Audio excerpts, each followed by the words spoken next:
I'm Benjamin Hall, and I'm searching for heroes.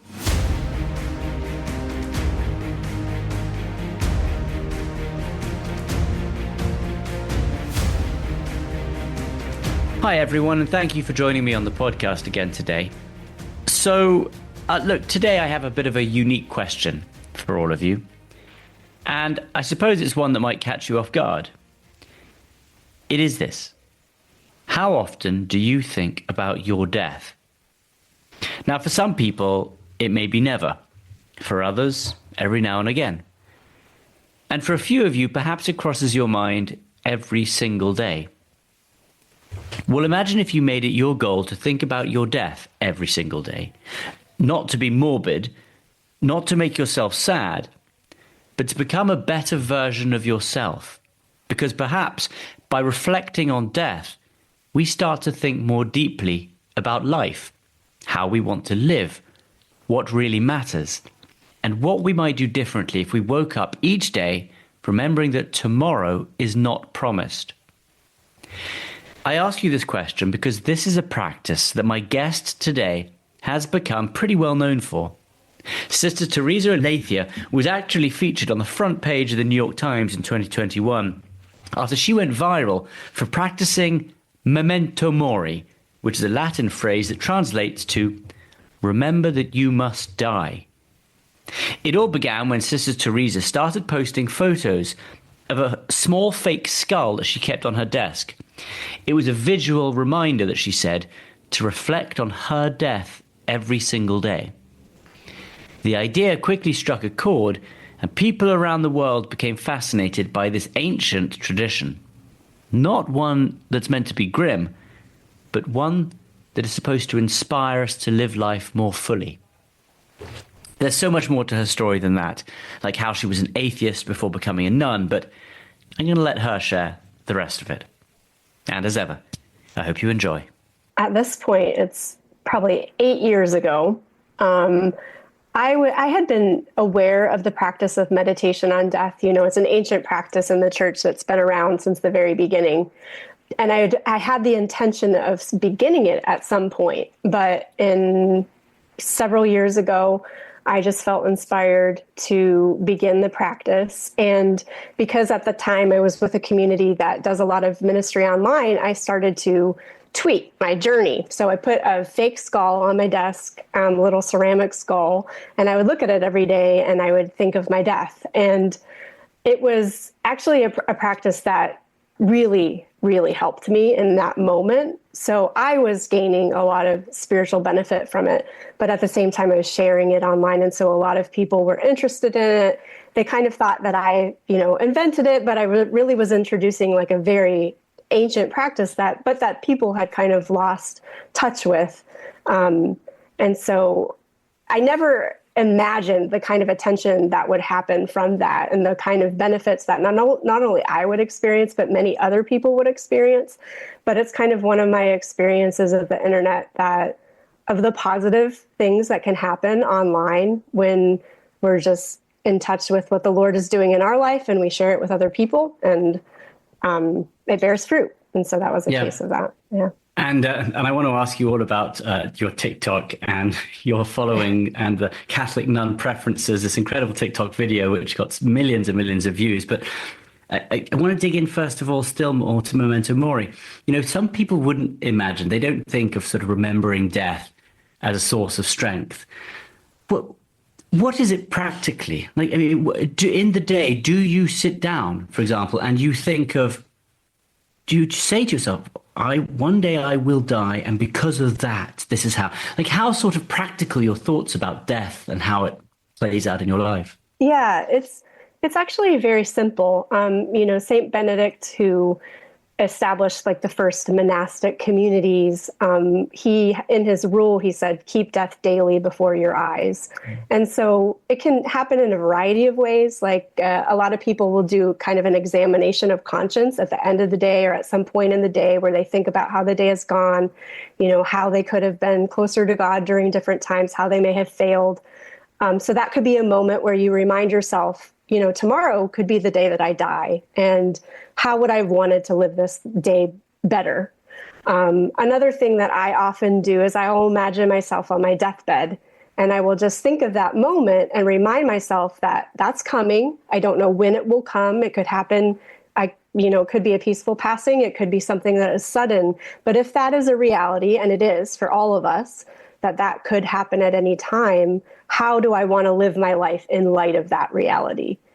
And it's really helped me to focus on what is most important to me, because people could see I'm in a habit, I'm a sister, I've dedicated my life to God, but you can get really distracted. Every single day I get distracted. I get unfocused. I focus on the wrong things. I create other idols in my life. And so this practice has just helped me to focus on what's most important. Yeah, and I actually feel it personally, to be honest. I mean, I was injured in Ukraine a few years ago. Our team was hit. The other 4 people with me that day died. And it really changed how I view life, because I now know, I barely survived myself, but I think the same every day. And so one of the reasons I wanted to have you on as a guest is because I really get this. I now know how amazing life can be every second, how it can be taken away from you so quickly. So don't waste it. Make the most out of it. Help people when you can, And I wonder if you think that many people in society, perhaps even the youth, take that for granted nowadays. Is society forgetting how to live life to the best, how to preach in the correct way, how to be helpful in the right ways? Do you think that's disappearing a bit? I don't know. I know for myself, being online, we're so online. Everything has become digital. We're really living in a digital world. There can be an aspect of that that's dissociative, that kind of detaches us from our bodies. So we're in this digital world a lot, and we're kind of in this abstract area where we're relating to people, but we're not relating to them person to person. And so in that kind of relationship, I think we can lose sight of what's important. We can lose sight of the reality of our bodies, that we're mortal, that we could die. So I think there's kind of an aspect of our world right now that can make it easier to detach from what's real and what is possible. And so I think for my own self, I think memento mori was a good practice for me, because I was very much online at that point in my life, and it helped me to get back in my body and in the reality of who I am before God. What do you think is something that's sort of misunderstood by other people about sort of facing this mortality head on? I think a lot of times spirituality can be used in a way that is bypassing our pain and bypassing our weakness. So, in the midst of our pain and our weakness, we can use spirituality to kind of say, well, everything's fine. And, you'll hear this in response to when people die. They're in heaven now. And so you bypass the grief and the reality of things. I think memento mori can be used in that way. And I don't think that's what it's intended to do. I think it's actually intended to kind of bring us back to our bodies, to our weakness, to our limitedness. We are limited. That's why we can die. We're not all powerful. And that reality is really scary. I think that's why we want to bypass it.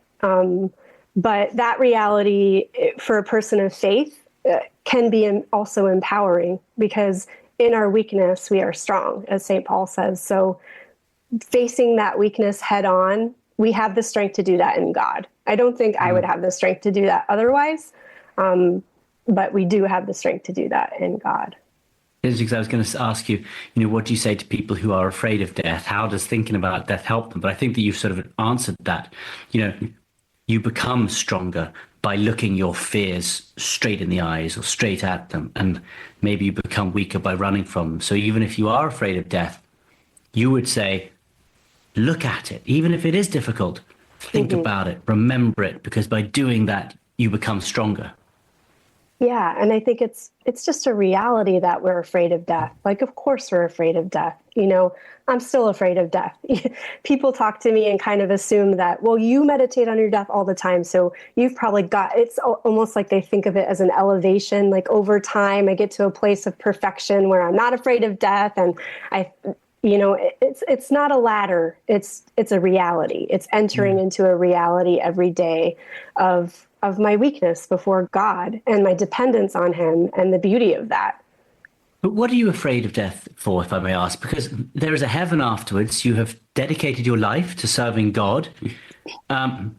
Wouldn't death, in your eyes, more than someone who is, not a believer, etc., leads to heaven, leads to somewhere else? So why are you afraid of death? Well, I think that it's a natural human fear, first of all, because it's not a good to die. The scripture tells us that it's an evil, death is an evil. So in the face of that it's really the worst thing that can happen to you in some sense in this life. So I think it's very natural to feel a fear, but I also think that, Pope Benedict has this image of what faith in the modern world is. And he says that it's like lying on a cross in the middle of an ocean, and you're lying on that cross over this dark abyss, and the cross is keeping you up. But so faith for someone who has faith, they're always kind of in this space of almost falling into the abyss. And he says that it's the same for a non-believer. Like you really can't say, I am absolutely certain that God doesn't exist. So if you're an authentic in your non-belief, you do have to say there is a challenge there, a possibility that what you believe is not true. And it's the same for a person of faith.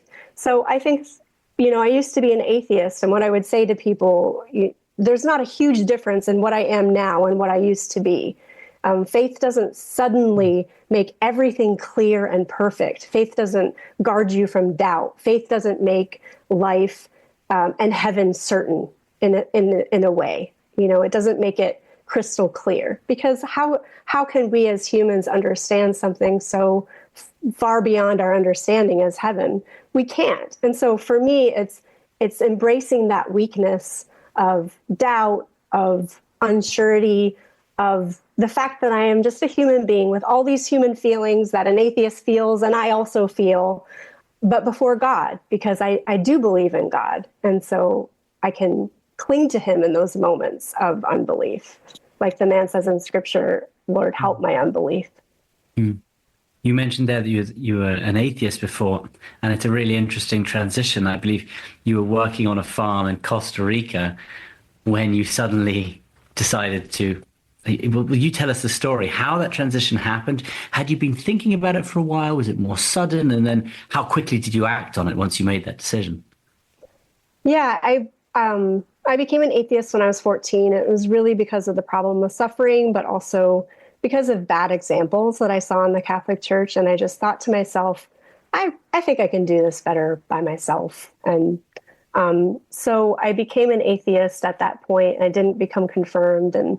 But I really struggled. I really, knowing the truth was always really important to me. And I really wrestled and searched to try to find the truth. And so throughout college, I was actually involved in the animal rights movement. I was a vegan, and I was in pretty extreme circles at that point around animal rights. And people would talk about speciesism. And what they would say is they thought that all species are kind of equal in value. And so a human is of life is of the same value as like a gorilla or something like that. And so I never ascribed to that. But when I would speak to people who were in those ideas, I would realize that, logically, you either say intelligence is what makes us more valuable, which I had a hard time saying because, a more intelligent person is not more valuable than a less intelligent person. Mm. And so I started to think, I think I need to believe in a soul if I believe that human life is more valuable, an immortal soul. And I can't really believe that because I'm an atheist. So I would struggle back and forth with that idea of a soul. Like, do I believe in a soul? Does a soul exist? Is it real? And I was just struggling intellectually with a lot of things. But when I was in Costa Rica, I was working on a farm. And I think that was an instance of, manual labor and being out in nature puts you in your body. It puts you in reality. It puts you in connection with real. with what is real. And I think that was really helpful for me spiritually. And in that experience, I was walking over a hill one day and I looked around me and I just thought, this is so beautiful. And I felt a surge of gratitude. And in that surge of gratitude, it was like God introduced himself to me. Like he showed me that this is the beauty, but he is beauty itself. And so I believe after that moment, I believed that God existed and that he loved me and that he had a plan for my life. And after that moment, everything changed. More of our conversation right after this. And then how long till you joined? Because you're now the daughters of St. Paul, who also I'm actually not. So oh, you're not? I was with my former community for about 12 years. And I've been on a new journey with another sister for 3 years. We're beginning a new community. And that's fascinating. Yeah. Tell me about the new community and tell me what would make you decide to leave sort of one community you're with, the Daughters of St. Paul, who are known as the media nuns. And, I was going to ask you, you sort of, you're very, very involved in TikTok and you've done social media. What makes you want to leave one community and join another? And what is the new community? Yeah, it's funny because a lot of people ask me to talk about memento mori, and really at a certain point, it was on the front page of I was on the front page of the New York Times related to memento mori. It was like a huge thing, and that was a big thing in my life. But it wasn't like a thing that I was going to, like a wave that I was going to ride for the rest of my life. It was something in my life that changed the way that I kind of responded to God's will in my life. So it's really fundamentally related to the fact that I'm doing what I'm doing, because I don't think I would have done it if I hadn't been doing my meditation on death and thinking about how I wanted to live my life and how God wanted me to live my life. Because starting a new community of religious sisters is a huge endeavor. I never would have even considered doing something like this. It's really hard. It's not something that anyone would really want to do. That it's just very complicated, very difficult. The past 3 years have been very difficult, but it's essentially related to memento mori, because in the moment where God asked me, I was preparing for final vows to kind of dedicate my life completely to God and to this community for the rest of my life. And it was in that process of preparation that I felt God calling me to something new. And I really was like, I'd rather not do that, God. Like, that's really not something that I want to do, because it sounds very difficult. But it was memento mori that helped me think, what am I even doing if I'm not doing what God is asking me to do as a sister? So it'd be more comfortable to stay. But I wonder if there must be some sort of it must be difficult to find one. You were suddenly on the front page of the New York Times. Everyone was talking about you, memento mori, and I wondered, that wasn't why you became a nun, right? And I wonder if that was difficult at one point, and whether have you been trying to kind of move away from that, while at the same time understanding that you want more people to believe, you want more people to have their faith. So, how do you balance the being in the papers, having social media, while at the same time not necessarily liking being this main center of attention? Yeah.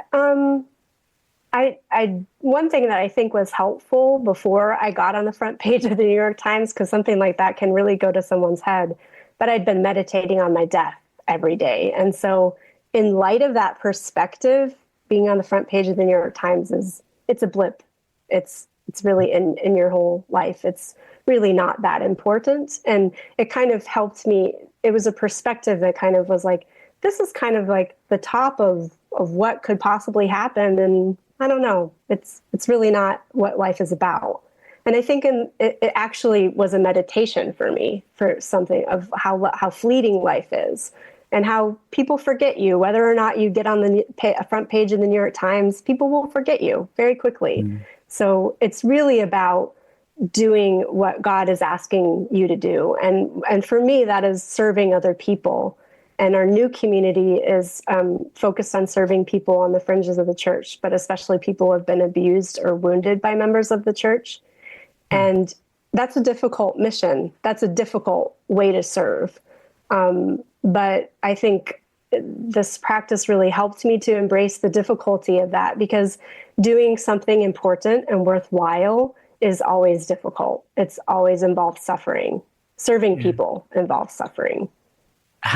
From a practical perspective, how do you set up a new community? Do you need to have, is that the one idea you need? We want to help people on the periphery of religion or the faith, that we want to help those who are going through something difficult? Do you need to come up with like one, this may be a very simple question, but I don't know the answer. Do you come up with one simple idea of what you want your community to do, and then do you then actually move in? Do you get a home, you get a house or a headquarters, and then you start building from there? What's the practical path to doing this? I mean, the idea is kind of like the Holy Spirit has so many gifts, and he gives a gift to different new communities, and it's called a charism. And so when you begin a new community, you really have to have something new that you're doing, because otherwise there are other communities that you can join. And so I wouldn't say that it was like a conscious, logical process that happened. It was more a calling. It was something that I felt God calling me out of my former community.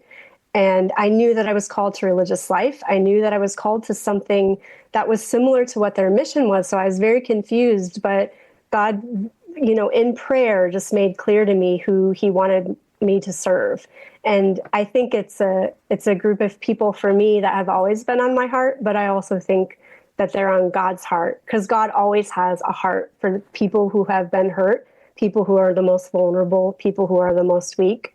And those people who are outside the church, and you are trying to show them to come into the church, or are those people already with faith who you want to sort of strengthen their faith? Are you actually going out, I was going to say missionary, it's not missionary, but are you trying to find people who don't have faith, or are you trying to strengthen those who do have faith? It's more, how we think of it is it's more of a listening. Like we have Christ to share with other people, but they have things to help us to understand, like why they don't feel safe to draw near to the church, especially people who have been hurt in the heart of the church by other members of the church, but especially sexual abuse, but all kinds of spiritual abuse. And these are people who very often still have a great faith, but they cannot darken the doors of the church because they've been so hurt. And so I think we just have a lot of listening to do as a church because of what has happened. Pope Benedict talks about reform in the church. It's not about adding a bunch of new programs, although safety programs are very important, but there's things that we need to look at and address that were at the root of abuse. It wasn't just abusive priests, but it was bishops who were covering up that abuse. And that happens in all kinds of human institutions, because that is human sin and human behavior. But in a specific way in the church, why did that happen? What are there things that we need to look at and address to become a better church, to become a more Christ-like church, to be closer to Christ, and really to repair the wounds that we have created for people? And so that's kind of where we live. Do you think that the church, even say right at the center of the Vatican, have done enough on that topic, addressing those and making sure they won't happen again? I think there is more to do. Yeah. And I think a lot of positive steps have been made, definitely over the past, 20 or so years. In Pope Francis's pontificate, there were major steps that he made in adjusting and changing canon law to address abuse. I think what we hear a lot from is people who have experienced spiritual abuse, anything from, up to sexual abuse, but really on the level of abuse of power and things like that as adults. And so I think addressing abuse in the church and really doing what is warranted in this area and what is absolutely necessary, it requires a lot of work. And again, that's hard. It requires suffering, so the suffering of listening and the suffering of change and the suffering of conversion. And I suppose it then needs resilience, some kind of strength and resilience to then move on. And with that in mind, what would you say to someone who is feeling worn down, discouraged, stuck in fear? What is your message to them? How do you lift them up? How do you give them that resilience and say, I know that things were bad, but look at the great things that can happen, or look at what do you say? Because you work on the periphery, you work on people who are struggling.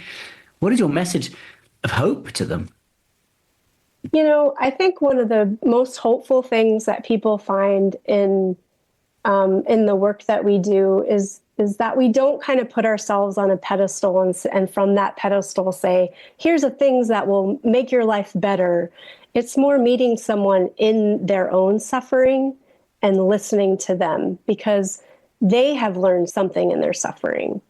And I really, it's an amazing, amazing experience to find Christ in the people that we serve. We were living in Portland, Oregon for a long time, and we did a lot of homeless ministry, street ministry. And a lot of people would say, you're bringing the light to the darkness.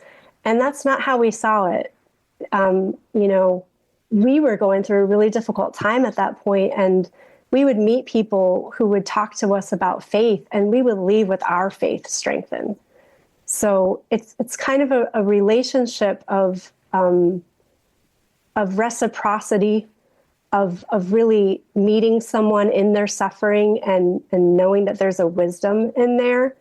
And I think that's the thing that we offer most is that that people have a wisdom, even if they don't realize that they have wisdom in the midst of their suffering.